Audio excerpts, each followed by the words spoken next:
ईसाइयों के सबसे बड़े धर्मगुरु पोप फ्रांसिस का 21 अप्रैल को 88 साल की उम्र में निधन हो गया। वो लंबे समय से बीमार चल रहे थे और निमोनिया के कारण उनके दोनों फेफड़े खराब हो चुके थे। अब अगले कुछ दिनों तक वेटिकन में शोक मनाया जाएगा और इसी दौरान अगले पॉप को चुने जाने की तैयारियां भी शुरू हो जाएंगी। शोक समापन के बाद कार्डिनल्स का कॉलेज नए पॉप के चुनाव के लिए कॉन्क्लेव में जुटेगा। इसमें करीब 135 कार्डिनल्स शामिल होंगे, जिनमें से 4 भारतीय हैं। आइए जानते हैं कि नए पॉप को चुनने वालों में शामिल ये 4 भारतीय कार्डिनल कौन हैं। फिलिप नेरी फेराओ, गोवा और दमन के archbishop cardinal Ferrao conference of Catholic bishop of India और the federation of Asian bishop के भी अध्यक्ष हैं। 72 साल के फेराओ को ईस्ट इंडीज के 7वें पेट्रियार्क के रूप में भी जाना जाता है। सामाजिक न्याय और प्रवासियों को सहयोग देने के मामले में वो लंबे समय से काम कर रहे हैं। कार्डिनल बेसिलियस क्लेमिस, 64 साल के कार्डिनल बेसिलियस क्लेमिस त्रिवनंतपुरम में सिरो-मलंकारा कैथोलिक चर्च के मेजर आर्च वर्शिप कैथोलिकॉस हैं।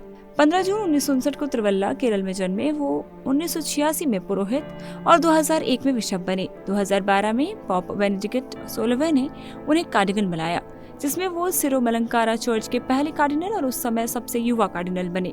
2013 में पॉप फ्रांसिस के चुनाव में उन्होंने हिस्सा लिया था और उस समय उनकी कमरे की खिड़की फ्रांसिस के जस्ट बगल में थी। एंथोनी पूला, हैदराबाद के आर्क बिशप कार्डिनल पूला ने भारत के पहले दलित कार्डिनल बनने का इतिहास रचा है। 63 साल के कार्डिनल की नियुक्ति को चर्च में समानता की दिशा में एक मजबूत कदम के रूप में देखा जाता है।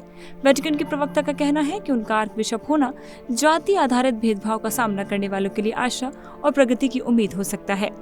जॉर्ज जैकब कोवाकट, जॉर्ज जैकब कोवाकट का नाम सबसे कम उम्र के इलेक्टर्स में शामिल है, जिनकी उम्र महज 51 साल है।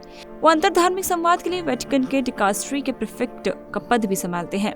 फिलहाल वो रोम के सेंट एंटोनियो डी पादुआ ए सिरकोनवलाजियोन अपिया में कार्डिनल डिकन के रूप में कार्यरत है।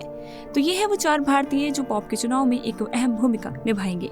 तो ये थी अभी की खबर, अभी की अपडेट। ऐसी तमाम जानकारियां हम आपके लिए लाते रहेंगे। जुड़े रहिए इंडिया टीवी के साथ।